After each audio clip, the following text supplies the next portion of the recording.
ശരിക്കും പറയേണ്ടി സുപ്രീം കോടതി പരിഗണിച്ചുകൊണ്ടിരിക്കുന്നു. ഇത് ഭരണഘടനാ വിരുദ്ധമാണ്, മതവിശ്വാസവുമായി ബന്ധപ്പെട്ട് നിൽക്കുന്നതാണ്. ഇത് ഇത്രയും ഗൗരവമായ പ്രശ്നങ്ങൾ കേരളം ഈ പ്രശ്നം ഉന്നയിച്ചിരിക്കുന്നു. അതുവരെ ഈ സ്ഥിതി തുടരാൻ അനുവദിക്കണം. അങ്ങനെ ചെയ്യുമ്പോൾ ബോർഡിന്റെ ദൈനംദിന പ്രവർത്തനങ്ങൾക്ക് ഒരു കുഴപ്പമുണ്ടാവില്ല.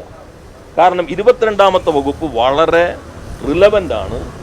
ബോർഡിനുള്ള വേക്കൻസി ഉണ്ടായാലോ ബോർഡ് കോൺസ്റ്റിറ്റ്യൂട്ട് ചെയ്യും അത് ഡിഫക്റ്റ് ഉണ്ടായാലോ ആ ബോർഡ് എടുക്കുന്ന ഒരു തീരുമാനവും അസാധുവാവില്ല. ഇതാണ് 22ാം വകുപ്പ്.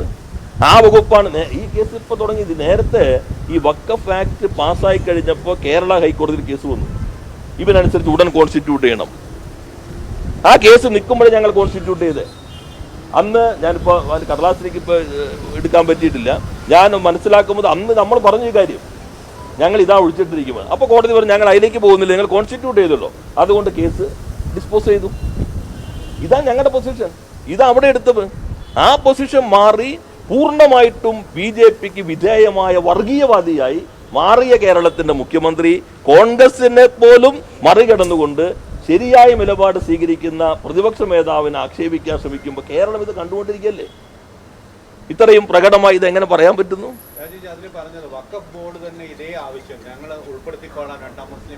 ഈ വാചകം അതെ അത് വളരെ നല്ല. അതെ, വഖഫ് ബോർഡ് ഉൾപ്പെടുത്തിക്കൊള്ളാം. Who is appointing authority? മുഖ്യമന്ത്രി പറയാൻ പാടില്ല. വഖഫ് ബോർഡ് അവരുടെ കാര്യങ്ങൾ എന്തോ പറഞ്ഞിട്ടുണ്ടെന്ന് പറയാം. വഖഫ് ബോർഡ് ഉൾപ്പെടുത്തിക്കൊള്ളാം, അവർ നോൺ മുസ്ലിം ഉൾപ്പെടുത്തിക്കൊള്ളാം. വഖഫ് ബോർഡാണോ അപ്പോയിന്റിംഗ് അതോറിറ്റി?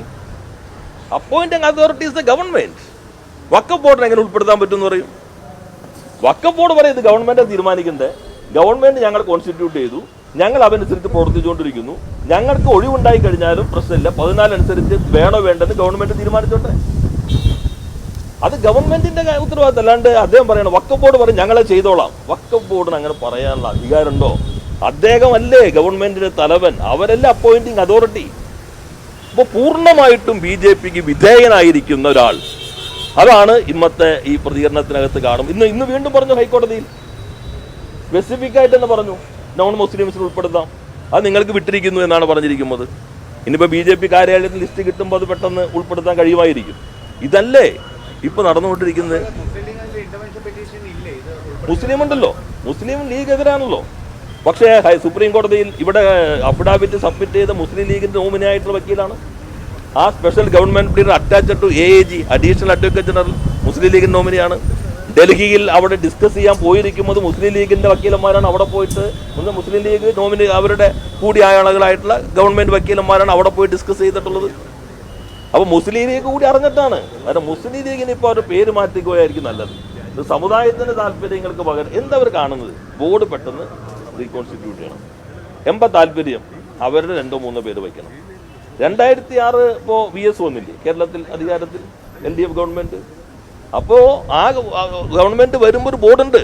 ഉമ്മറലി തങ്ങൾ ചെയർമാനായിട്ട്, ലീഗിന്റെ നേതാവാണ്, പാണക്കാടാണ്.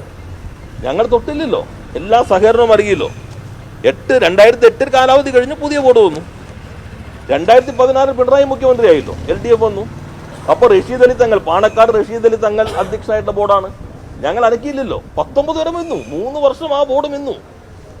ഇവര് ഇപ്പോ മന്ത്രി പറയുന്നിട്ട് അത് ഇടതുപക്ഷം വെച്ച ബോർഡല്ലേ. അതാ പ്രശ്നം. അവർക്ക് മുസ്ലിം താല്പര്യമല്ല, സമുദായ താല്പര്യമല്ല, മതനിരപേക്ഷ താല്പര്യമല്ല. തങ്ങൾക്ക് ഇഷ്ടപ്പെട്ട ആളുകളെ തങ്ങളുടെ താല്പര്യങ്ങൾക്ക് വേണ്ടി അവിടെ സ്ഥാപിക്കുക എന്നതിനകത്തേക്ക് ചുരുങ്ങിയിരിക്കുന്നു. അതിവേഗതയിൽ ഈ ഗവൺമെന്റ് 2 മാസം കഴിഞ്ഞപ്പോഴേക്കും തുറന്നു കാട്ടപ്പെട്ടിരിക്കുന്നു. BJP ഡീൽ എന്നുള്ളത് പൂർണ്ണമായിട്ടും UDF ആയിട്ടായിരുന്നു എന്ന് ഒരു BJP ഗവൺമെന്റ് പോലും ഇങ്ങനെ ചെയ്യില്ല. ഇത്രയും വേഗതയിൽ നടപ്പിലാക്കിയിട്ടില്ല. അതിനേക്കാൾ വേഗതയിലാണ്. ഏതെങ്കിലും BJP മുഖ്യമന്ത്രി പറഞ്ഞിട്ടുണ്ടോ സുപ്രീം കോടതി തള്ളി ഇത് ബൈൻഡിങ് ആണ്, വേറെ വഴിയില്ല എന്ന്? ഒരു BJP മുഖ്യമന്ത്രി പറഞ്ഞിട്ടില്ല. അത് പറഞ്ഞ ഏക ഇന്ത്യയിലെ മുഖ്യമന്ത്രി, നന്നായി കാര്യങ്ങൾ മനസ്സിലാക്കുന്ന, നിയമം അറിയാവുന്ന, നന്നായി പഠിക്കുന്ന, വായിക്കുന്ന, കാര്യങ്ങൾ അറിയുന്ന മുഖ്യമന്ത്രി എന്ന് നിങ്ങൾ എല്ലാവരും പറയുന്ന VD സതീശനാണ് ഈ കേസ് തള്ളി. ഇനി വളരെ മൗലികമായ പ്രശ്നമല്ലേ സുപ്രീം കോടതി പരിഗണിച്ചുകൊണ്ടിരിക്കും, തള്ളി എന്ന് പറഞ്ഞിട്ട് ഞങ്ങൾ അതുകൊണ്ടാണ്. അപ്പോൾ അത് നിന്നില്ലല്ലോ. അപ്പോൾ ഉടൻ തന്നെ ഉത്തരവ് റദ്ദാക്കണം. ഈ ബോധത്തിലാണ് നിങ്ങൾ കോടതിയിൽ സമീപനം സ്വീകരിച്ചതെങ്കിൽ ആ ബോധമായിരുന്നു എനിക്ക് കിട്ടിയത്. തെറ്റാണെന്ന് മനസ്സിലായിരുന്നു. ഇപ്പോൾ നിലപാട് സ്വീകരിക്കണ്ടേ? അതാണ് ഇന്നത്തെ പത്രസമ്മേളനം. ബാക്കി കാര്യങ്ങളിലേക്ക് ഞാൻ പോകുന്നത് ഒത്തിരി പറയാനുണ്ട്.